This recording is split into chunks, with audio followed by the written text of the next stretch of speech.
What is going on, everyone? Nostalgia925 coming at you with another explaining Digimon character episode. The type of episode on this channel where we take a look at some of the humans in the Digimon franchise. I think that it's also a thing we should consider because there are lots we can learn from them.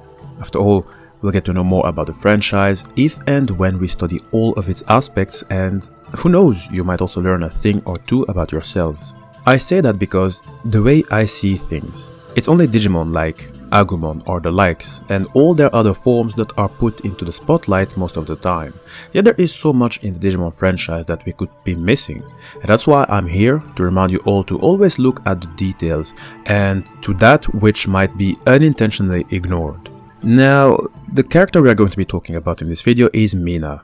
Unfortunately, there is no family name like some of the other DigiDestined have, but it's okay. When you look at her appearance, and if you are a bit familiar with world cultures, you can guess that Mina here is of Indian descent. She's in fact an Indian DigiDestined, which I think is more than just awesome because that would mean that her responsibilities are or should be as big as those of all other DigiDestined. It might simply not look like that considering she gets very little screen time, 2 times to be precise. In a day and age where we are constantly talking about inclusiveness and diversity, I think it's an important thing to be able to see characters that look a bit like you when it comes to physical traits. It's another way, and I would even say the best way, to better connect with a franchise, or at least with its characters. And Mina is doing just that. In fact, she's doing more than that. Let me explain. Now first, when you look at her appearance, Mina dresses in a standard Hindu-style dress with a cloth draped over one shoulder and a small red dot on her forehead, along with dark skin and long brown or black hair, depending on the picture and the media depiction, but anyway, her hair comes at least to her shoulders. And on her feet, she's wearing sandals. So, from the skin color to the attire and the dot on her forehead, I would say she is a perfect representation of an Indian young lady. Seriously, there's no way you can miss it, and I love it for numerous reasons. You see, my family knows how much of a big fan I am of India and world cultures in general, but specifically for India, I think my love exists because of a mixture of their spirituality, the food, their history, people like Sadhguru, truly a person you must follow. I'll link you to his channel. Oh, and my daily dose of world news, it comes from an Indian program called WION. And have an anchor, Polkishar Mapadai. You know what, someday I will definitely hop on a plane and get myself to India. Although it might be somewhat of a challenge with the virus that keeps on digivolving. It's probably now already at the mega level. Anyway, it's very good that Mina is a young Indian lady for numerous reasons, one of which would be diversity. And please don't get me wrong, the Digimon franchise is filled with diversity in ways you might not even have noticed. In fact, I would even dare and say that Digimon is among the franchises that has the most diversity in terms of culture, religion, mythology, you name it. Sure, I can tell you already that there aren't many Indian characters in the franchise, but know that Indian culture sure is well represented, but in a different way. Brief example, in Digimon there is a group called Deva. 12 ultimate holy beast Digimon that are directly derived from Buddhism, and Buddhism, as a religion, a philosophy and a tradition, originated in ancient India in the 6th and 5th centuries before the Common Era. Now, truth be told, Buddhism did spread around in East Asia, so lots of people could feel represented, which is all the better, but at least you know now that Buddhism began in India, and as Digimon is showing us the Digimon Deva, you know that India is represented in one way or another. I think we cannot deny that most known characters in the Digimon franchise are mostly of Japanese descent. Truth be told, I don't really care about that, not even the slightest. I've always said, as long as characters show great personality and a solid character development out of which we can all learn, then let's go, and it doesn't matter which origins. For example, I always liked Easy, a lot, simply because of the brains he has. He was the Batman of the team. And Easy quickly became an example I follow to this very day. But for those who do care about inclusiveness and diversity, I would say Mina would set itself apart by representing another origin, meaning India, and so hopefully some people would be happy. You will see in this channel I will also show the other DigiDestined that you might have missed, DigiDestined or villains or simply characters that you can find in the different Digimon depictions. It's going to be fun. Now, speaking of DigiDestined, let me briefly explain the whole concept before going in depth when explaining our Indian MINA. You see, the Digimon world is this big and vast place said to have been produced by Earth's communication networks, that is, depending on the media depiction and what theories are being brought forth. The problem is that the Digimon world is very volatile and is vulnerable to various types of attacks. Digimon that live there often find that they cannot always defend their world on their own, and therefore human children are recruited to defeat their enemies. And it's an important responsibility because the human world and the digital world tend to intertwine. Now, I've yet to determine why they choose human children and not adults. I am sure the answer is already available to us, but I still have my doubts, so if you know why it is children that are being chosen, please write it down in the comment section. Now again, the Digimon world is big. As far as I know, for the most part it is left unexplored, which is normal, I would say. We're talking about a universe that is probably as big as the internet, if not bigger, and it has numerous servers, sometimes even depending on your planetary geographical location. Brief example, Samudramon is a Digimon that was only discovered in a neglected Oriental computer. Oriental, or better said, the Orient, was used to designate the Near East, and later its meaning evolved and expanded, designating also the Middle East or the Far East, meaning East Asia, which includes Japan, China, etc. That is Samudramon for you. I gave you an example which shows that you will not per se find the same Digimon in the same area, and logically speaking, it means you might not always encounter the same type of problems depending on your location. And then you can't forget that there are multiple servers, each with their own specific problems, and you also have the Appmon universe, which also have their own DigiDestined, so it's really a big universe containing different universes and multiple potential problems that can emerge. That alone means that the Digimon world cannot rely on just a group of, let us say, 5 children. You would need more, and out of preference, it would be better if these DigiDestined come from different countries, because it might be easier from a strategic point of view. And for now, we have DigiDestined coming from America, Australia, China, Japan, Russia, Mexico, Vietnam, and with MINA we also have an Indian DigiDestined. And maybe something else real quick, in Pinterest someone that goes by the name of Vogelfeyh designed something very interesting. The author created Digimon with their DigiDestined partners, and they were all given a specific theme and design depending on their country of origins. They all come under the project called Digimon Galaxy. Let me go through the list quickly. Here we have another Indian DigiDestined that goes by the name of Meenakshi. The DigiDestined has a perfect design, and the Digimon partner next to her are simply way too good. For the bigger Digivolved Digimon, you can clearly see the inspiration that came from, I think, the Hindu god Krishna, who was also blue and sometimes depicted with multiple arms.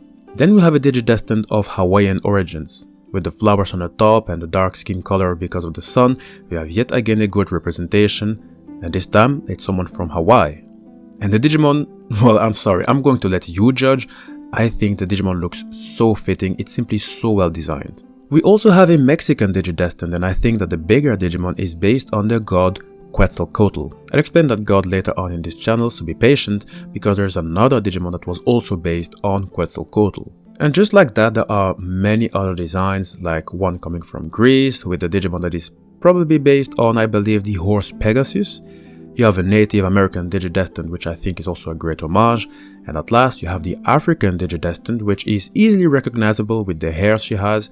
And when you take a look at the bigger Digimon, you can see that it has 3 holy rings, 1 on the left leg and 2 on the tail, hinting that it is a holy Digimon. Very nice Digimon that we'll discuss in the Digimon fan art episode, if you'd be pleased that we just do that. Let me know in the comment section. Guys, if you don't mind, let us take a small break before we discuss MINA. I do have something to share with you which I think you will enjoy.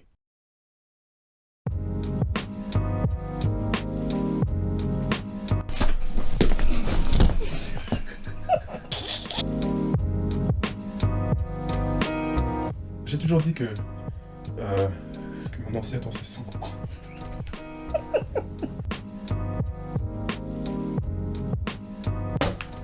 Voilà.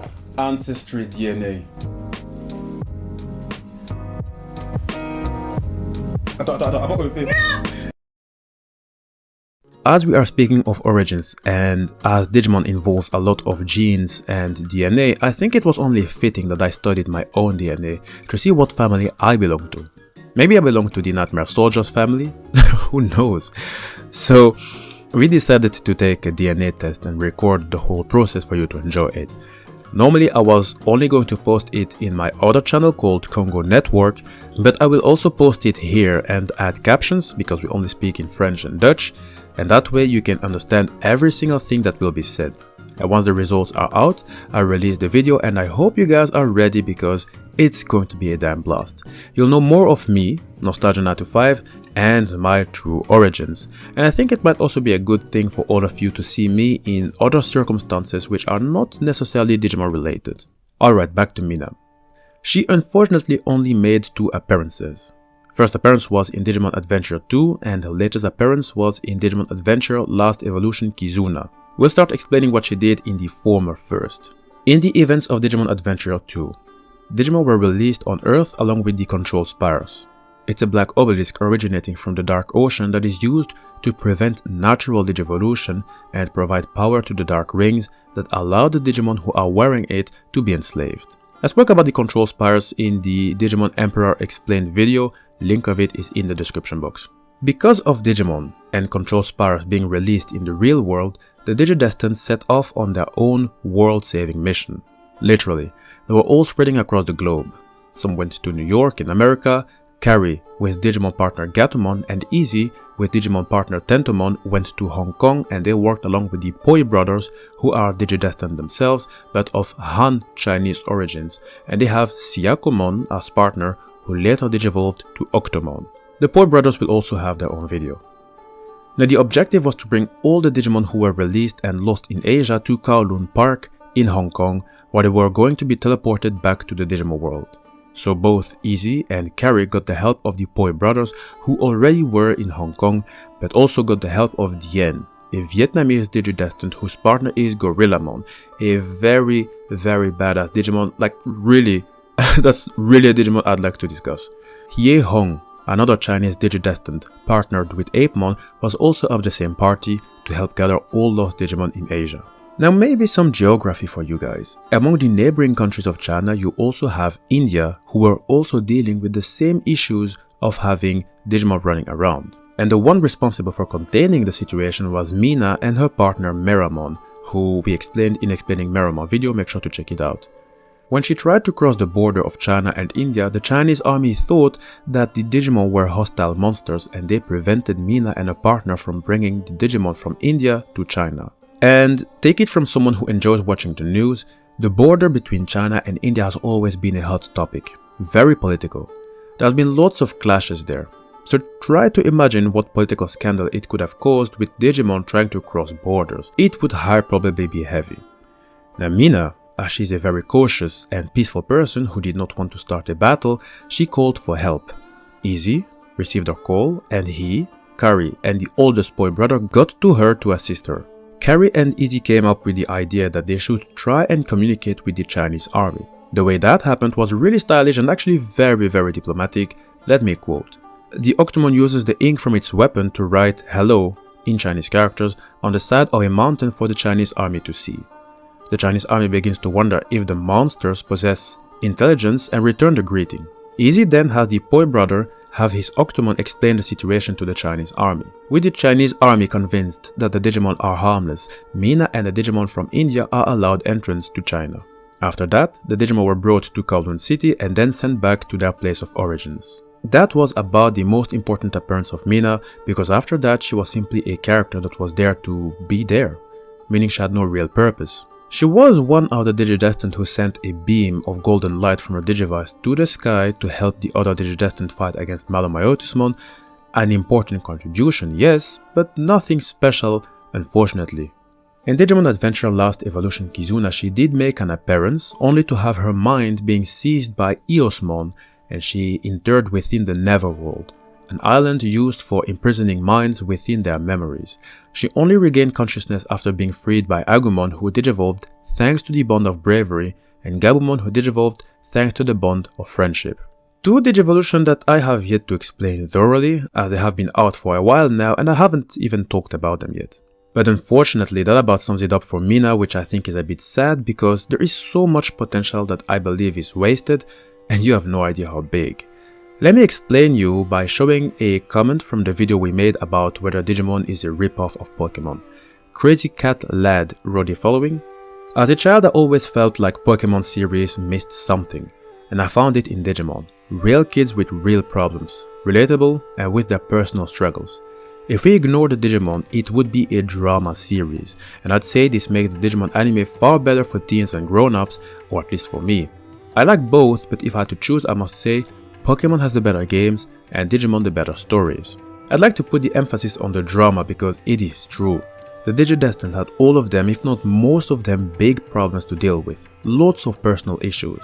There is no wonder that the DigiDestined of Season 1 had these quests they needed to fulfill because it said something very deep about them, something profound, something they had to overcome. And you see, Mina comes from India. I love India to death, but despite all the positive aspects, just like all other countries, India is also facing certain, sometimes severe societal issues. Poverty, illiteracy, women's safety. So try to imagine the story of Mina living in a country where she is already facing lots of big challenges and she has to combine that with her duty of being a DigiDestined that tries to save the Digimon universe and the real world, knowing that her country is neighboring China, with who they already had lots of armed conflicts at the border. That alone would make Mina stand out in such a way that you would have feelings of hope, sadness, confusion, etc. What you could learn from Mina and the subliminal message Mina could spread would be beyond words. It could even be revolutionary. You'd get to know more about India, you'd get to know more of the challenges women may be facing in that country. The potential is simply limitless. And that's why I believe that Mina and many other DigiDestined, which we'll take a look at later on, are unfortunately kind of wasted because there is so much that could be done with those characters. There are so many stories that could be told and you'd be making the humans just as interesting as the Digimon themselves. How would Mina react if she were to encounter the Digimon Deva, who are based on Buddhism? You understand? Ah man, I'm hoping that this video is somehow going to inspire the Digimon developers because I have infinite ideas that could help them. You may be against Digimon getting political, but don't forget that the events of 9/11 also happened in Digimon. We already talked about it. The link towards it is in the description box. So there's so much that Digimon could link to real issues and like it's going to blow our minds. People are going to be so interested. It could potentially be a top 20 anime, seriously. So just try to imagine the possibilities and potential, my dear friends. Just try to do so. Hey guys, this is the end of the video. I hope you enjoyed it. Mina, again, simply because she is a woman of Indian descent, she caught my eyes and I really had to discuss her. Digimon have so many interesting characters and also many characters who have the potential to do much more. These other DigiDestined that aren't known need and deserve more screen time because the potential is simply limitless. They should also have their own challenges, their own stories, hopefully stories that will also tell something about their country of origins, their ethnicities and go forth.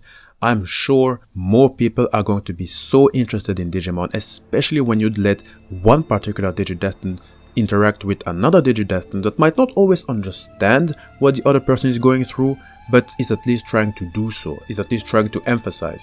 And you'd have a combination of countries, origins, and then when you combine it with Digimon who also represent a certain religion, a certain culture, like it's going to be crazy.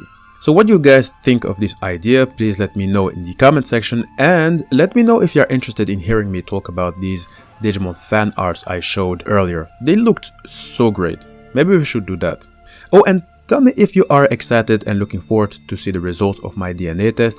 I'm curious to read your comments. And if you're new, please make sure to like and subscribe, and also please check out the different Digimon playlists you can find on this channel. All of my videos are placed in particular playlists which are always updated, that way you can catch up on newer and older videos.